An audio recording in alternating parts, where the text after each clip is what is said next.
Right, good day, hi, and welcome. I know it's later in the day, but I was working outside, so still got my toque on. But we're gonna come and see my babies. So let's switch to them. Here's my babies. There's the beast, the black hole itself.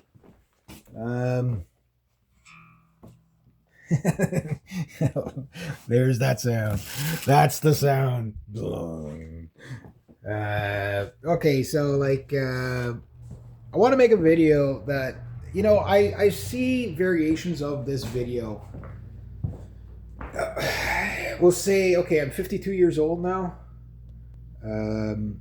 We'll say I've seen variations of this video my entire life, whether in real life, whether in online, in magazines. It's the same thing I've been hearing for years and years and years. And I understand that I will be hearing it for years and years and years to come because it is what it is. But first,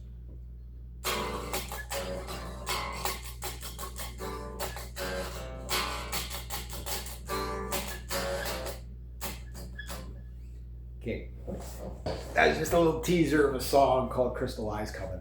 That's when this thing kicks in. Okay, so I'm recording right now, and I'm doing it old school. SM57 sitting in front of, in front of the Mesa Boogie amplifier over there. And I've got a song coming out right now called Crystal Eyes. It should be out hopefully within 2 weeks. Finished up. It won't be a full video. It'll be just a visual or whatever, and like a picture, and then I'll see if I can even put lyrics in it or whatever. The song has 2 guitars recorded in it. I got this guitar so far, and there might be a third guitar. Maybe the Charvel gets in, it does the debut on it. That'd be really cool.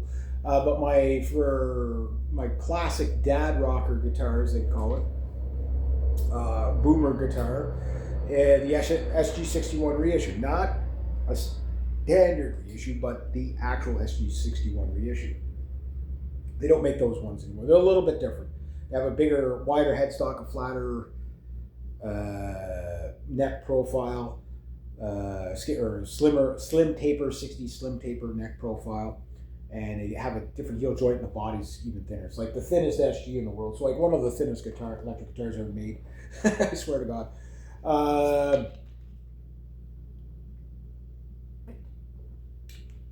The only thing that would compare with it would be like an early Ibanez Sabre. Remember how thin those things were? It's like, you drop that on your toe, you're going to chop your toe off with it. It's like that thin. It's crazy. But it's functioned. They function. So the argument goes something like this. All the musicians today sound the same. You've heard that part of it. But then it's like I can't stand how people are like, wow, this band is doing really good. They never fail to disappoint. Like, they never disappoint. You know what I mean? Like, and it's like, but the stuff is like not that good because it sounds just like everything else out there. And I'm like, well, that's every genre.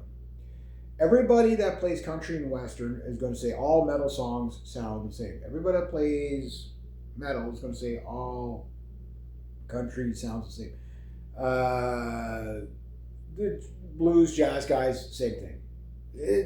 And when you think about it, if you're intellectually honest about it, yeah, it all does. It sounds very similar.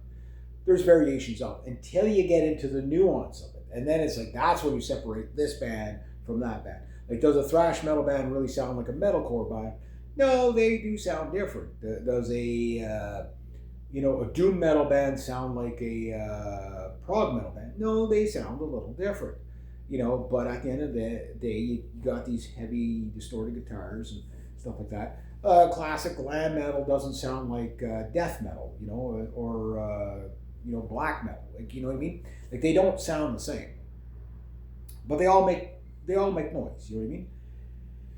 So the way I look at it is, and I noticed this myself back in the 80s, okay, and I've been hearing this since I was a kid, back in the 70s when I was a little kid, People, all these bands today suck. They all sound the same. All these rock and roll bands sound the same, right? And it was like,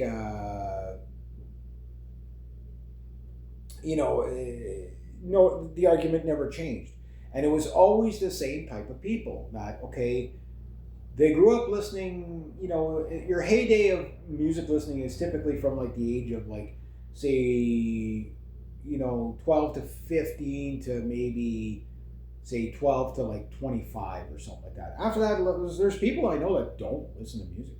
My dad never listens to music. If he turns the radio on, he turns it on for 4 seconds and then that's it. Like, you ask my dad to name us 5 songs, he probably can't. He just doesn't listen to music. You know what I mean? And I know younger generation people that are like that too. They just don't listen to music. Not even TikTok music. With TikTok brain and stuff. They don't even listen to that. Those people typically are not the people I'm talking about. I'm talking about the people that do listen daily or regular. Like I listen to music every day. Like can't think of a day that I haven't listened to music in the past 40 years. You know what I mean? Like I'm sure there's been some, but it's like, what would I have been doing that I didn't listen to music? Like I'm out camping and somebody brings a radio and a tape cassette or something. You know what I mean? Or now it's all cell phones, right? And, okay, we'll just put we're gonna sit down around the fire and put on a little bit of a playlist or something. I just don't know. I can't think of a day that I haven't listened to music. Now, here's the thing. For probably about 30 some odd years of my life, I've been listening to pretty much the same bands. You know what I mean? And you listen to the same bands from a particular era of that band, right? And this is where things get really interesting, because this is where this funny argument always comes from, that everything sounds the same today.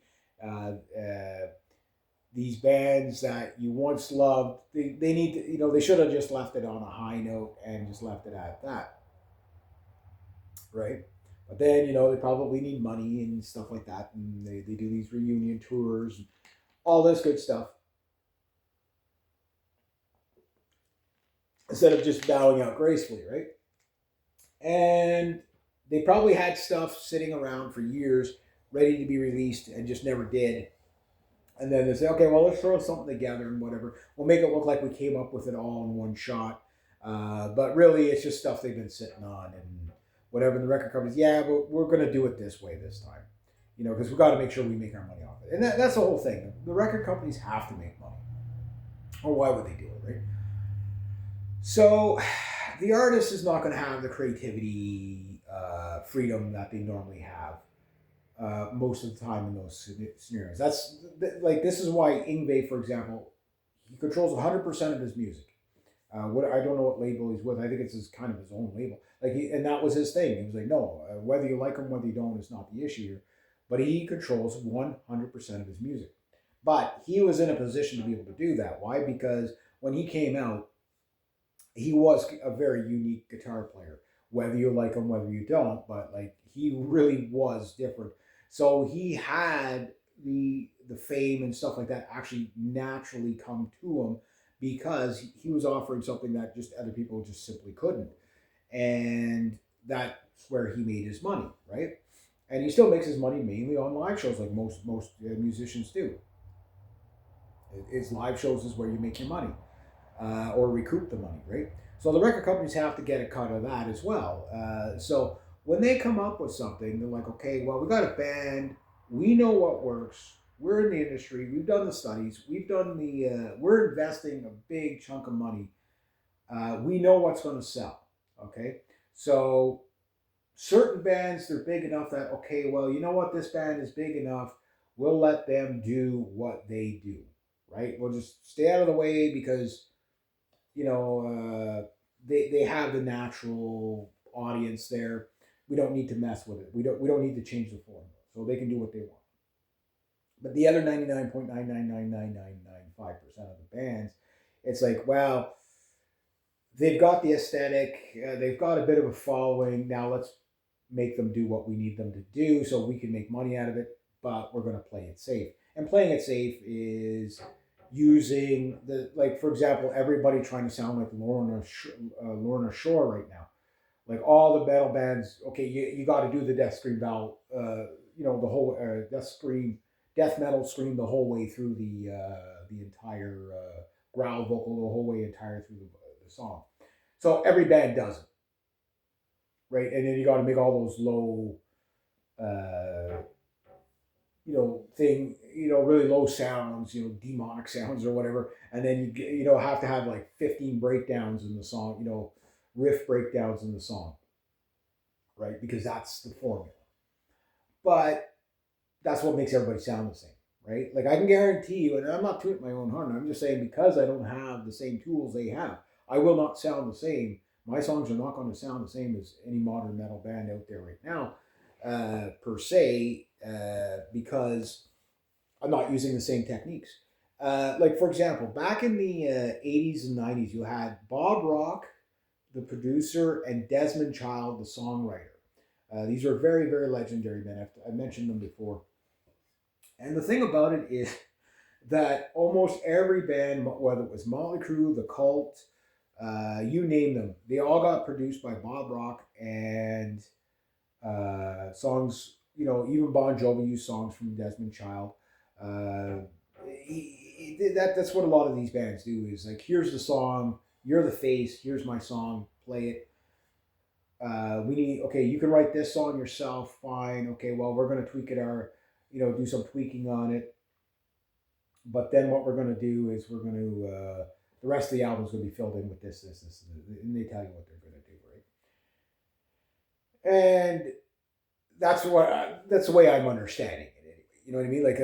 Like usually the first album you get a little bit of leeway, but after that it's just like, okay, here's what we're going to, here's how it really is. And the thing is that almost everything they produced, you could almost hear the signature of it, when it was being played back. And I just gotta go close my front door. It's actually kind of getting. This house is gets drafty now because it's later in the season.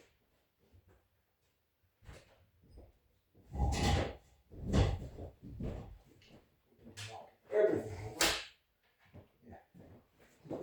I opened up the windows to air things out a bit more, but it's getting a little bit chilly to do that.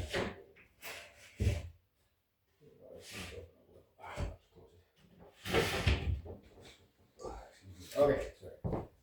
So anyway, I think you guys get the idea of what I'm getting at. That like this hasn't changed. So whoever's writing the metal song, whether it's Nuclear Blast Records, Napalm Records, Scarlet Records, like all the Italian bands seem to have a certain particular sound to them. All the pop, like Electric Storm and Frozen Crown stuff. I love these Italian bands. What's the other one? Lacuna Coil. Lacuna Coil sounds a little.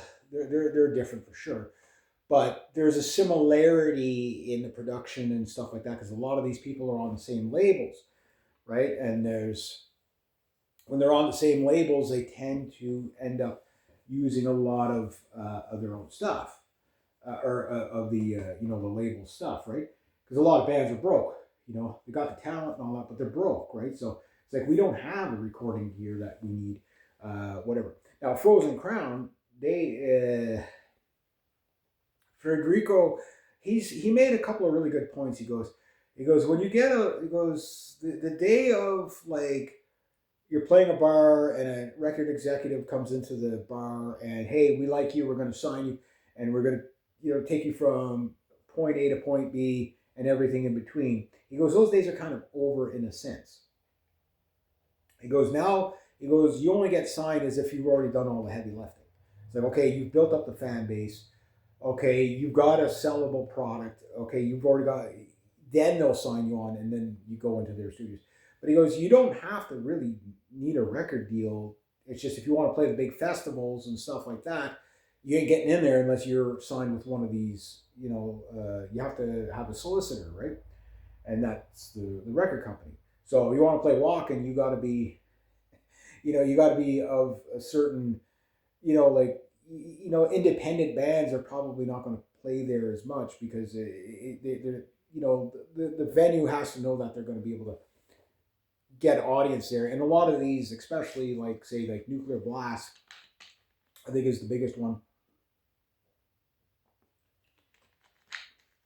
or Napalm Records. Those two are pretty big for metal, right? There's other ones too, but like there's a lot out there. But those two, their artists are a lot of those guys are going to go to Wacken and all these big festivals and Pink Pop and Grass Pop and all those big festivals in Europe. They're gonna get to do that, and same with the other ones. The independent guys that are like in their studio at home, maybe they get a little bit of success. The odd guy, is actually going to have natural success. Most people are never going to have natural success. That's reality. It's just no matter how good you are, you're just not going to get the easy promotions. You're not going to have the connections. Like a lot of people don't realize, like when you look at like say guitar players like Slash from Guns N' Roses, like he was already connected before he was even born. His parents were in the industry.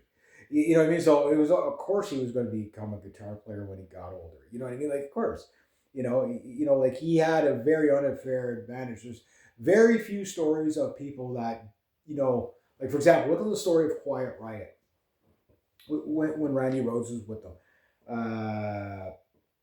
It was like they were a unique sound at the time. Like they were glam metal, okay, but they were kind of a unique sound coming out at the time. But other bands were starting to sound the same. You know what I mean? Like Eddie Van Halen and Randy Rhoads, they didn't get along. I don't know how many times they met each other. I think a couple of times, but they didn't like each other, right? Because they were competing with each other. But the thing is like Quiet Riot just couldn't seem to get a deal. And they had the fan base, they had everything, but then they were, it's like, oh, well, the music industry's changing and you guys no longer fit the bill. So the labels that did get them, they went a bust, and all kinds of stuff like that. And then, you add in other problems that the band had, whatever. And then, of course, Randy Rhoads gets a clean break and goes to Ozzy, right? Eventually, Quiet Riot did get an actual label and stuff like that. But they worked so hard for it, and it was like it was next to impossible for them to do. Like in hindsight, you would say, "Oh yeah, no, they're a successful band." Yeah, they were a successful band. But if you look at what they had to do to just get the success that they got, it was like, okay, most bands are not going to go through all, try to promote themselves like that. They got really creative with. They had some really cool ideas of what they did. Most bands even today wouldn't do what they did. You know what I mean? So yeah, most bands are never going to get that chance. Most bands are never going to be playing the giant festivals and stuff like that. So the bands that are on the out, these are the bands where yes, you're gonna find your gems, like this guy was talking about the MySpace era bands, like your Peripheries and stuff like that. Yeah, Periphery was completely unique when it came out, right? And they ended up being quite successful, and they're still going today. Now they're in a sense still an underground band. You know what I mean? Like for example, I was looking at Elvedi. Okay, Elvedi, they've been around forever. They've had quite the lineup over the years. And they're signed, I think, with Nuclear Blast or whatever. But anyway, I was watching the other night. I was watching the Call of the Mountain video. It's got like 50 million views on it, and I'm like, that's a lot. But then I think there's 8 billion people in the world. That's not that lot. That's not a lot. You know what I mean? It's not a lot. It really isn't. That is still an underground band. Like, let that sink in. That is still an underground band. They got 50 million views, and that's like most people would have never have heard of them. That blows my mind. Like that's like what is a mainstream band? Like 300 million views, 3 billion views. 300 billion views. I don't know what the most popular music tune in the world is. It'd be interesting to find out. I know at one point it was "Don't Stop Believing" by Journey. It was the most downloaded song I think in history. I don't know if that's still the case. I wouldn't doubt it. But that song's been around since 1982, 1983, whatever it was, or 85, whenever it came out. I remember when it came out. Like, and you think about that. Now was a superstar band back in the day, but like their stardom was playing live. You know what I mean? And they played live all around the world. So the amount of views they would have gotten live, they probably had millions of people see them live, like millions and millions of people. And now it's like, okay, the bands don't reach as many venues, but they can reach audience through through videos and stuff, right? And anybody can do it. Like I do it. I just doesn't mean my videos aren't good, but which makes my next point is most bands suck. Guilty. Most bands suck. Like 90% of and Glenn Frick made a good. He goes, if you write a song that you won't listen to more than once, why would anybody else? Like harsh, but is that not accurate? So write songs you'd want to listen to. Like I like the songs I'm writing now. Like I'm like, okay, I can't wait to play that live in front of people just to see what the reaction's going to be. So you have to play music you like, which most bands, they're more focused on playing live, more focused on just writing songs for the sake of writing songs, just to have something rather than taking their time with it, right? Especially younger people, because I know what it's like, because I've already been young, right? Now I'm old. But when I was younger, it's like, hey, we got to get the songs out there so we could play originals, right? And we did, and we did do, and some of the songs were really good. Some of the songs, not so good. Most of the songs, you know what I mean?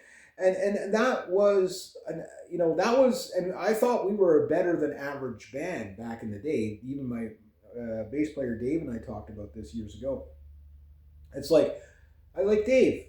I said, you were an Annihilator. And, somebody said, Reg, I should be the bass player for Anvil. Yeah, that'd be kind of cool. But I was, the bass player I had, Dave, he was in a band called Annihilator. They did that song called Alice in Hell with Jeff Waters and stuff like that. And they had a falling out, and he was no longer an Annihilator. And right after Annihilator, who definitely was more successful than us, Syndicate. But I'm like, if we would have stuck together, yeah, we would have blown Annihilator out of the water. Definitely. It's just we fell apart after about a year or so in Syndicate. And we could have been a pioneer band, especially with a female vocalist with the 3-octave range, right? Nightwish was starting out around the same time in 1995 when we were just kind of finishing up. We were like 1994, 1995. And we played at quite a few shows. We played lots of originals and stuff like that. And we'd always hear the same thing. Wow, you guys just sound so different. You know what I mean? But, you watch that video from 1995. It's the only existing video of me in that band and of that band at all. And it was just like, how many bands like that never even had a video? You know what I mean? And I listened to the music back then, and you listen to it now, and you say, okay, yeah, they sounded a cross between like Pantera and Guns N' Roses with a female singer. Right? And we were very riffy oriented and stuff like that. Had my cool Hammer Diablo guitar back in the day. Had long hair. Trying to grow my hair out a bit. I want to see my hair, like, mostly it's natural color with a little bit of gray in it now, but mostly it's natural color. One more time before I get really old and I'm all white. You know what I mean? It's like, let's see if we can have long hair one more time. Just do one more headbang and one more windmill and I'd be happy. You know what I mean? And then after that, I'll just shave it all again. But the thing is that when we were playing live, okay, we were the unique band. We were the cool up and coming band in the city at the time that nobody heard of. You know what I mean? And that was so many bands. There were so many bands like that. That's like, oh yeah, you guys are great. Yeah, you guys are great. Yeah. Do you have any fans? I think we got 5. Oh yeah, we got 8. Yeah. We kicked your ass. But that's how it was, because you just didn't have the promotion. You didn't have all that stuff. So nobody ever got to hear you. And the people that usually, everybody sounds the same and stuff like that. Yeah, they sound the same, but they didn't start that way. Most of them started off like what my band was like. And the thing about that is that it hits different once you get signed, because what happens to the band is now now you're being invested in, and of course, when you're being invested in, the investors are going to have more to say of what you're doing, right? So yes, the cookie cutter thing does come out, and that's in every genre. But I'll make the argument that the music now is far superior to anything we had way back then. Just because the 8 string freaking guitars, guys. Like it's just so different. It's just so different. Like you just can't get, no matter how much you down tune a 6 string guitar, you just can't.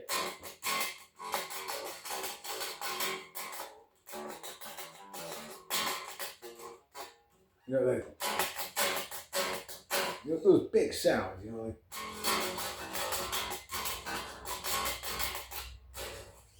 you just can't kind of get those out of. Yeah, you say that sounds like a bass. Yeah, but it sounds so wild when you got the distortion on it, and then you got those big backing chords to it. It just blows your mind how good it is. But no, the music is actually better. It's just people haven't moved on from what they were listening to when they were 15. You know what I mean? And the way, and how do you critique that? Because everything being so subjective and everything. Well, I critique it as in like the skill level it takes to play many of these metalcore and progressive metal and even modern thrash metal songs now were like nobody in the 80s was able to really do it that tight and clean. You know what I mean? Because most of the thrash metal bands back then were on smaller labels and they were very messy. They didn't have time aligned drums. Like everything is so perfect in time aligned now. Auto tune came out. What happens when auto tune comes? Everybody uses auto tune. Do I use auto tune? I can. I have it, but it's like I have like in you would hear, like I can hear the auto tune when people are using auto tune. There's a sound. It's kind of like guitar effects. One thing the guy was saying was like, like you could tell that, like, like say it's like for the guitars, it's like, okay, they use patch number 23 for the rhythm guitars and patch number 44 for the lead guitar, and you can hear that same guitar patch sound on this album, that album. It's the exact same. Is the exact same. They got different guitars, but the guitar effects is the exact same because it came from the same studio, and that's probably very true, right? That's where you get a lot of that, and the thing is you will, after a while, it's kind of like the SM57 and vintage 30 sound. I don't use vintage 30s. I do have the SM57, but an SM57 actually will EQ your sound a certain way. So if you change out your mic and you change out your speakers from anything but vintage 30s, you're going to sound different from everybody else because everybody else is using the vintage 30. Why? Because it works. It worked great for Dimebag Darrell. If it was good enough for him, it's good enough. And Eddie Van Halen, if it's good enough for those two guys, it's good enough for just about everybody else, right? But then, what do you sound like? You sound like everybody else. Like, there's a reason why, what do you call him? Not Robert Johnson.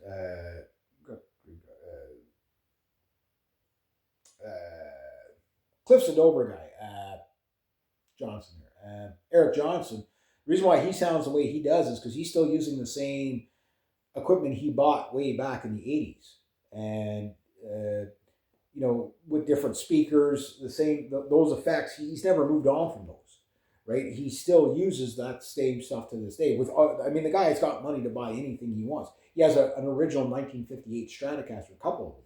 You know what I mean? He could buy whatever he wants, but that's what he chooses to use because it gives him this sound that kind of nobody else has. It's similar to Eddie Van Halen's and Joe Satriani's in some ways, but it's different. It is different. Okay, so the idea that the music today is, it lacks inspiration and stuff. If you really listen to it, okay, it is very technical stuff. And if you're a player, you know how hard it is to play that stuff perfectly. And when you go to record your own stuff for the first time, you realize how bad of a player you actually are. And that's an honest critique. Like, my timing sucks. It sucks bad. You won't realize how bad your timing is till you go to double track your first guitar. It's like, okay, this is the guitar.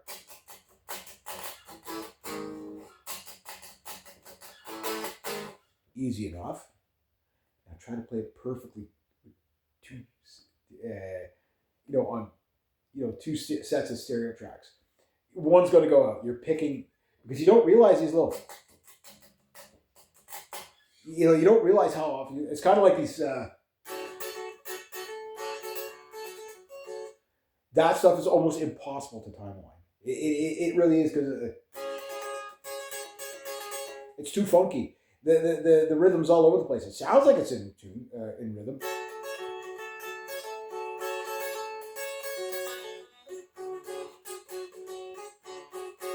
Acoustic guitar players, worst timing ever.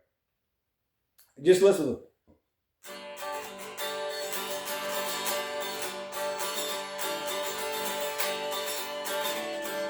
They're all over the place, right? But it sounds good because it's rhythmic, right? It's not in time, but it's rhythmic. And when you go to play the harder stuff to play, okay, in time.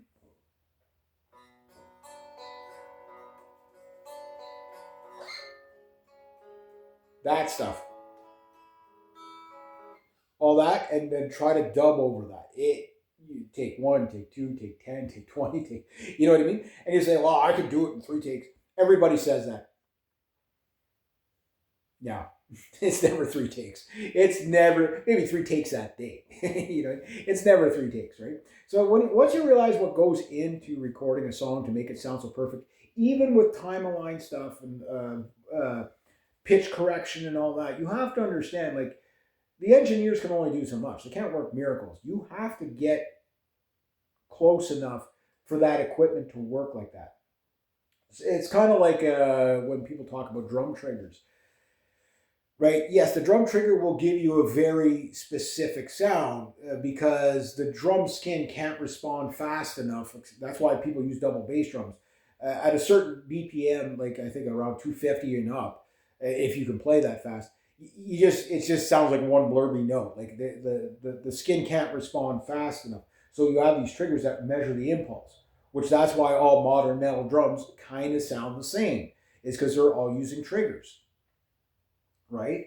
Why? Because it works. If you want to play the fast, impressive stuff and then time align it and you want clear notes on your drum, yeah, you'll get that. If not, everything else sounds like 1982, right? Now, some people like that. Okay, that's great. Like, like the music is better because it's more technically challenging to get it perfect, right? And so it's technically better in that sense. Now, is it more sterile? Yes. That I think is where the critique really is that music, when it's time aligned and auto-tuned and everybody's using the same patches and stuff, yes, it sounds sterile. So then what makes a good song from a bad song? Why would one band that like Periphery do so well, and then the other band that sounds better than Periphery but plays like Periphery, nobody knows about? Well, it's simple. Periphery came out first. Like there's just, like, don't overthink it. That's what it is. Like if you would have heard the other band first, you'd probably be their fan before you'd be the Periphery fan, right? But no, the music is much better now in the sense of how it's recorded now because everything's literally perfect, right? And maybe that's what people really don't like is how perfect it actually is. Like it's so polished off, like that it's like, okay, well, they can't do that live. But then when you start looking at live shows, the live shows now, like if you look like an Epica live show or even an Encore live show, like I mean, the stuff's being recorded on cell phones and it sounds brilliant. Why? Because they're using in-ears. They've got, they're playing along with the click. They're in time. Herman Lee talked about it. He goes, yeah, okay, yeah, it's cool to play without the click, but he goes, when you're playing like that, you speed up, you slow down, it's just better with the click. It's a little more robotic, yeah, but he goes, when people come to see, they might not necessarily want you to just mimic the album, right? But they might want to see something a little bit more professional sounding, right? Whereas your garage band that doesn't play to the click, They go out and they play live. It's a lot more raw. It's entertaining in that sense, but it's never, like people speed up, they slow down. Like almost any band in the '80s. Look at their live, like White Lion. Okay, go watch like White Lion videos. Go listen to the original and then go watch them play it live. They play it faster live. Everybody, there's a certain flow at about 120 to 140 BPMs.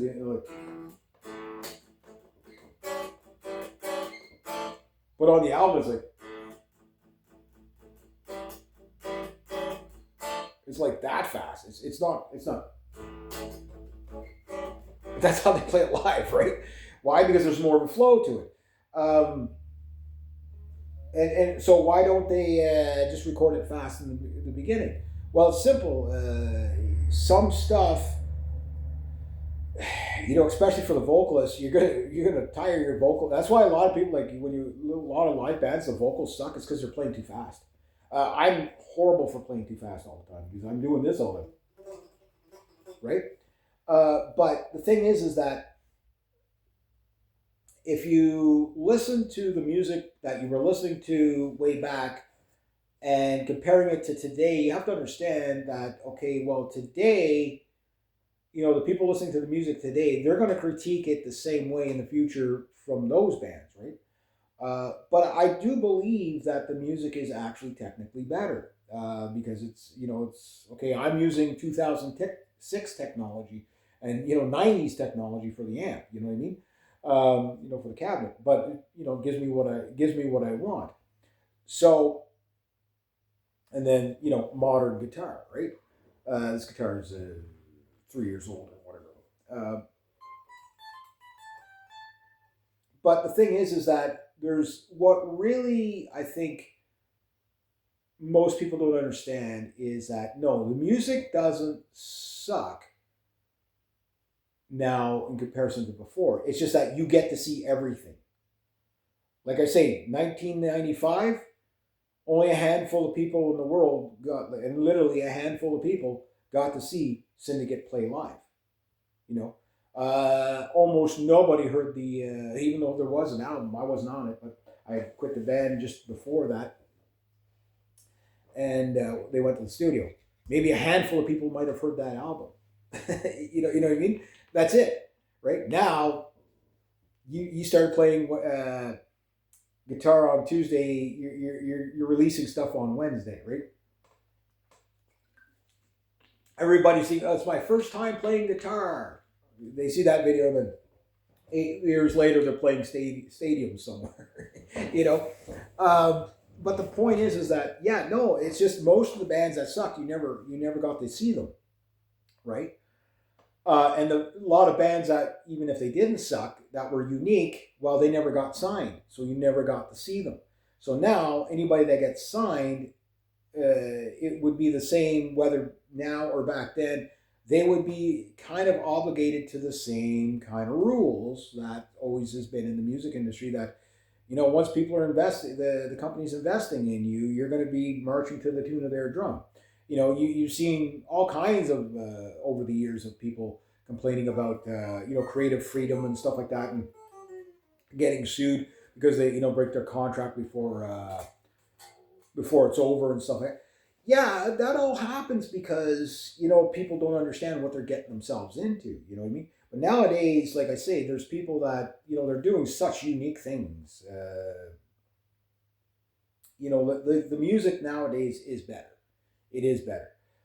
It's just what you're really critiquing is the songwriting. And that's always what it comes down to. The reason why your favorite bands are your favorite bands is because something in the songs resonates with you. That's the same reason why you don't hear of, and I use them as an example, because I remember when they came out, they were so big, and they were like LMFAO. Remember them guys? I'm sexy and you know it. Yeah, catchy tune. It's TikTok brain stuff, right? And it lasted, 2 years maybe? And I'm sure some retro time in the future, people go, oh, do you remember that when I was a kid? Oh, yeah, that was so funny. Yeah, they'll retro out on it the same way we do with geek out on the 80s stuff and the 90s stuff, for my generation. But the thing is that no, it's always been that way, and it will always be that way. That the newer music, number one, doesn't usually resonate the same to the older audiences because the older audiences are still thinking of a formula from way back when. I don't. I'm literally more fascinated by new bands than like. Don't get me wrong. I love the classic thrash metal bands. Loved Iron Maiden and all those guys. Van Halen and White Lion. I loved all those guys. Ozzy. I loved all that stuff. I still do. But I barely listen to it anymore because the newer bands are just so much more exciting. Um, like the duet stuff, like the symphonic metal. "You Belong to Me" by Snow White Blood. Yeah, like that. That's a really cool song. That is a really cool. So well done when you really listen to it. Like put the headphones on, crank it up.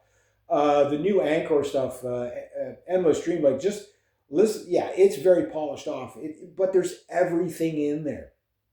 The whole Shogunai album, I'm just blown away by. I still listen to it. All the other new stuff, anything from Elvedi, Fabian Ernie putting out her new stuff now. She just did Stone on Stone. I have to listen to that one again. The other one was it Sky? She just put it out not too long. Her stuff is the freaking Lumashade stuff, fantastic. Yeah, does it sound a little bit more polished off and modern? Yeah, because again, same students. But the songwriting is good. And when the song Visions of Atlantis, their songwriting stuff is excellent. You know, Master of the Hurricane or Master of the Hurricane by Visions of Atlantis, fantastic. Melancholy Angel, very catchy, great song. Pirate metal stuff. But I like all that stuff. The Some of the new black metal. Black metal's actually sounding professional. Like, what kind of world do you live in when black metal's actually good? You know what I mean? Like, black metal is purposely supposed to suck. But you see, we saw this before back in the 90s with grunge metal.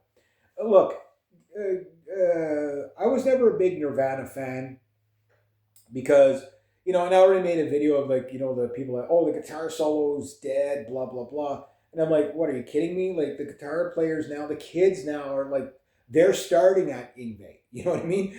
You got your Tim Henson types, like the Playing God stuff, all this, all that funky stuff that they do.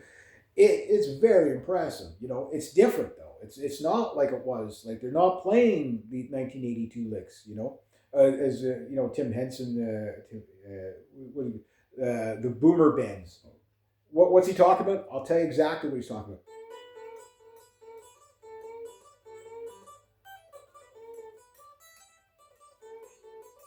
Or any variation of.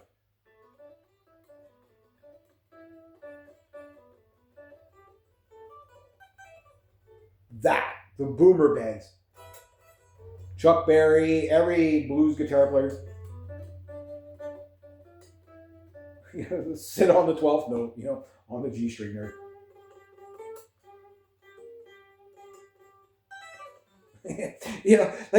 That's what he's talking about. I mean, yeah, he's a little more smug about it, but that's exactly what he's talking about. That's what he was conveying to Rick Beato. It's like that. That's all you guys do is, they don't.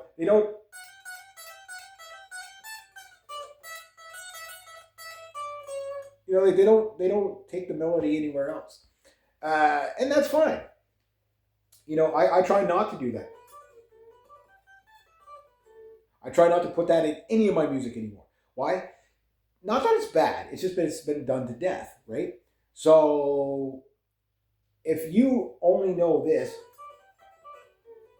and that's what's considered good, okay, fine. But what if it was?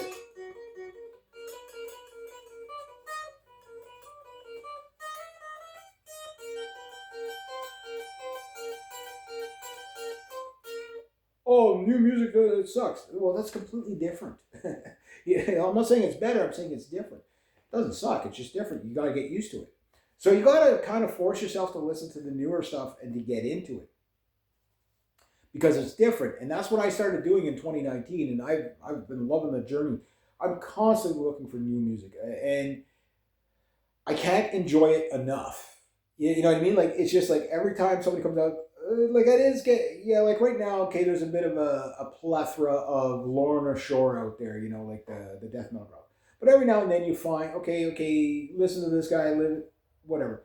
Okay, the song I mentioned the other day, it's a really bizarre. It's a black metal song called "Eye for an Eye," and you'll see the avatar is a guy full of freaking arrows. You can't miss it. And it's a black metal song, but it sounds like a '50s kind of stoner rock kind of song. But it's a black metal song. But the video is just absolutely insane. It's kind of graphic, you know. But like the guy sitting there while singing while he's on, his legs are on fire and stuff. It's like it's really well done, phenomenally well done. There's a bit of blood and gore in it too, so it's black metal, right? And the other one is like Death of the Sacred Stag or whatever. That one, I was like, that was really good, you know. And the thing is that I don't listen to a lot of black metal because usually like the lyrics don't like I'm not into the gore lyrics. I'm not into that stuff. I don't mind melancholy, but like obscene for the sake of being obscene is like okay, it's fine when you're 18, 15 to 18 years old, whatever. But when you're 52, it's okay. You gotta grow up a bit, you know. It's kind of like when you listen to like Motley Crue and stuff like that. Now it's like okay, yeah, you know, girls was fun. And I saw them saw them live for that. And it was great. But at 52, you know what I mean. Like it's like or Youth Gone Wild by Skid Row. Yeah, when I was 18 when that came out, that was awesome. 52, yeah, okay, nostalgia, you know, flat, jump back, you know, that's fine. Okay. But it doesn't appeal anymore. You know what I mean? I'm looking for stuff with deeper lyrics now and stuff like that. And it really like it's always going to be that way. Just understand that you're always going to hear well the new music it just sucks so much because everything was so much better back then. But no, it's just different. And the stuff that sucked back then still sucks. The stuff that was good back then is still good. The stuff that's good now is still good. You know what I mean? The stuff that sucks now it still sucks. But the thing is like back then. Look, how many glam bands try to copy like Poison and didn't pull it off, right? You had Warrant and Poison, they kind of drifted off of each other a little bit. You had Cinderella, they did well. They're still going, you know what I mean? Um, Bon Jovi, like I mean, he did very well. How many Bon Jovi clone bands were there that you'll never know of? You know what I mean? Like there were so many. And so how is that different from now? You know what I mean? Like how many Megadeth and Metallica clone bands have there been? Gazillions. You know what I mean? It doesn't change. How many Motorhead clone bands? There's a lot. There's a lot. You know, and some of them are probably even better than what Motorhead was and all these other bands that I've mentioned. But they weren't the first out the gate. You know what I mean? For that, they didn't make themselves distinctive enough from. You know what I mean? So the bands you hear of, like like either you just stumble across a band by accident, and usually it's a band that's like the members are of another bigger band, so like they kind of get that, like it's kind of like Slash being born into, a family that has record label ties and stuff like that. So yeah, those people, yeah, they're always going to get out there. What do you call him? John Mayer. Yeah, John Mayer. Anyway, yeah, like yeah, he's linked. He has family that's linked in the music industry. So yeah, these people they always get like almost every even Randy Rhoads himself. Like I mean, his parents were sort of linked into the music industry a little bit, so they had connections to get them going. The average person like you or me that doesn't have those links, um, our odds are stacked horribly against them. I'm not saying, just give up because the odds are stacked. You could have a great music career uh, if you don't lose sight of the fact that you have to love music. Like if you love music, you're not going to care if you're playing for an audience of 30 or 3,000. You know what I mean? And the biggest audience I think I ever played in front of was, you know, 15,000, but they weren't all paying attention. It was a fairground, right? So there was 15,000 people there that could see us, right? but maybe a handful of them were actually paying attention. Most I'd ever paid attention at once was maybe 500 or 1,500. Second biggest crowd I think was like something like 5,000 and 2,800. And then that was the last show I did, was in front of 5,000 people. That was really cool, guys. It was really cool. I'll never forget it. It was just seeing the sea of people walking into the building. It was just so cool. It's like, okay, they're all at the front of the stage now. Well, guys, start playing. Okay, here we go.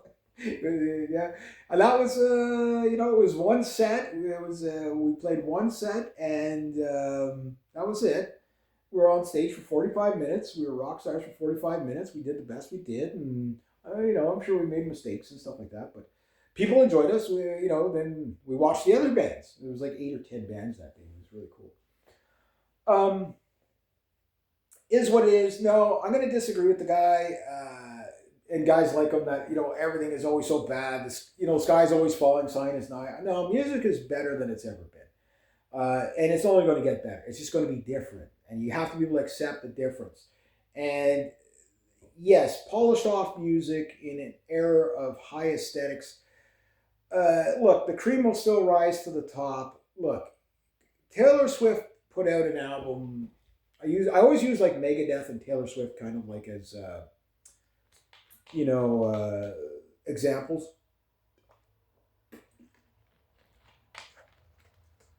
But the thing is like, apparently the album she put out right now, I haven't heard any of it.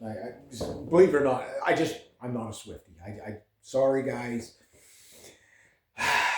Until she gets 8-string guitars in her sound, I'm not really interested in. Like I've heard some stuff in passing, like the Shake song or whatever. And then there was a song back when she was 16. It's like, and I know she's a good artist. I know she can sing. I know she puts on a good show and stuff like that. It's just like how, like, you got to understand, like, every thing that she does is choreographed, right? Now, Megadeth would be the other kind of like other side of the coin, where it's like, okay, Dave Mustaine kind of controls Megadeth with an iron fist. If you listen to all the interviews, like it's his show. You know what I mean? And they're both masters of their domain and stuff like that. But at the end of the day, it's like I say, Taylor Swift, like her new album, everybody's kind of like, well, this kind of sucks, So if she started off with the album she's at now, would she have ever made it as big as, I mean, let's be honest. She was lucky enough to be pretty, right? She was lucky enough to be pretty. So that got her noticed. Then she was lucky enough to actually have a bit of talent to sing. And so that the record companies could say, yeah, we can work with her. She can actually do something. You know what I mean?